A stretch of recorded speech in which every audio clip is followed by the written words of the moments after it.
Hey, what's up, guys? Thanks for joining me again for episode 2 of Quarantine with the Camera.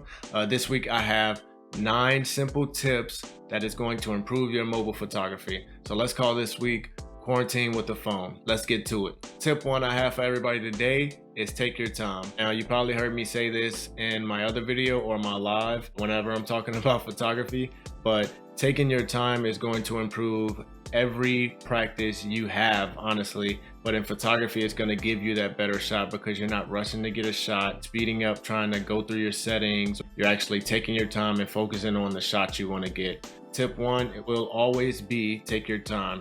Tip 2 is clean your lens. Cleaning your lens sounds very simple. There's a lot of stuff that gets on our phone lenses that will block light, interrupt our focus, cause a lot of issues when you're trying to get the best image you can. I use something like a microfiber cloth. You can find these everywhere, and me being I wear glasses and I am a photographer, I always have them. I have them in my car, I have them in my desk, at work, everywhere. So cleaning your lens is step 2, and it's a very simple way to improve your photography, especially if you're having focus issues. Tip 3, focus manually. Now, this may be an issue for my iPhone users, but for my Android users, there's a way to focus. Focusing manually will allow you to get to the subject you want to and photograph the subject you want to without having any issues with the focus searching. Focus peaking is something that will help your focus, and what you'll see in focus peaking is a little line or colored line or scribbles on what is in focus. Everything else will look different depending on what app you're using. Now, like I said, with iPhone, you may have to get a secondary app, but with Android, there is a setting in the Pro camera. So if you go to your camera and you swipe over to Pro, you should be able to change this. And I'll show you this in the actual Android Note 10 camera. So here I have the Pro mode in the Android camera.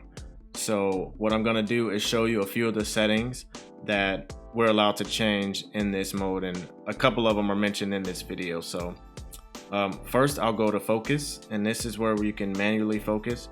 And the focus peaking is those green lines you see in the footage right here. So that allows me to change what is in focus, and the peaking is just gonna tell me what is in focus. So now you see that is in focus a little bit, and now you see the keyboard is more in focus, and I just drag that up and down. Now if I want to switch back to autofocus, I can switch back like this, hitting auto, and then that'll pop up with all of these dots or squares telling me what is in focus, and I can tap back here and autofocus on that, or I can tap back over here and do that.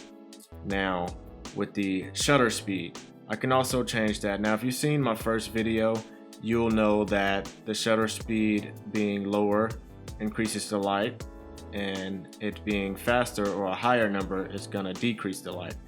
And like I said, that is going to freeze motion, but it also, provides a sharper image if I'm going at this speed right here. So now with that, I have my shutter speed selected where I would want it. I'll go a little bit darker.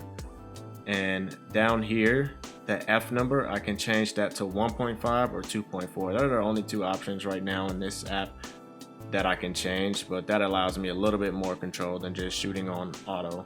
And the ISO, like I said in the first video, also will provide more light if need be. But like I said, safe to stay around 100. This one lets me drop down to 50 if I need to. I usually stay around 100. And also stabilizing your camera. So if I'm moving around a little bit more, that image is not going to be as sharp as me just selecting to stay still, breathe it through, and boom, hitting that. Now with the rule of thirds, you'll see these grid lines over my image that are barely visible, but those allow me to line up what I want to have in focus. Now if I'm shooting this as my subject, like I said, I want that to line up where right between where his eyes are, that is one intersection, and where his hands are is another intersection. That's usually where you want to line up your image, in those intersections or on those lines, and that'll kind of guide the eyes to your subject. Tip 4, keep your phone steady. When we're traveling a lot, moving, you're not really stabilizing your camera or your phone. What stabilizing your phone will give you a cleaner image, a sharper image. And some people even use phone tripods or adapters that will click your phone into a tripod, and that will give you that stabilized image. So stabilizing your phone is gonna allow you to get a crisper shot. Tip 5. Now, tip 5 is going to be for everyone who is photographing outside. Tip 5 is to straighten your horizon. For the landscapers, this is gonna be where you're outside and you see where the earth meets the sky or the water meets the sky, and there's a straight line. You want to keep that line straight as it allows the eye to process the image easier. Now, when you have a subject like a person, this also creates a balance, like this person is standing up straight. Now, this could be changed when you know your style or when you get into abstract photography or saying, hey, I want the horizon to look like this. But while you're just beginning, it's always a good tip to straighten out your horizon. Tip 6, learn the rule of thirds. The phones and the photography apps in these phones, you often see a setting called grid. I know in the iPhone 8 and the Note 10 Plus, they both have it where you can display the grid and it'll have 2 lines going vertical and 2 lines going horizontal. You're gonna wanna line your subject up in those intersections of those lines, not necessarily in the open boxes of the grids. Understanding that will help you get a better image ultimately. Tip 7, gain a different perspective. A lot of mobile photographers are on the move, on the go, so we don't think about a perspective. We see something beautiful, we pick our phone up and we just snap the shot. Everyone else that is traveling through that location or destination is doing the same thing. So all of your images may look the same. If you see everyone just standing up and taking a picture, maybe stoop down and get a different perspective, or try to get high ground to get a different perspective. That'll give your images a little bit more creativity and make them a little bit more interesting than what's being pushed out constantly and what everyone is seeing.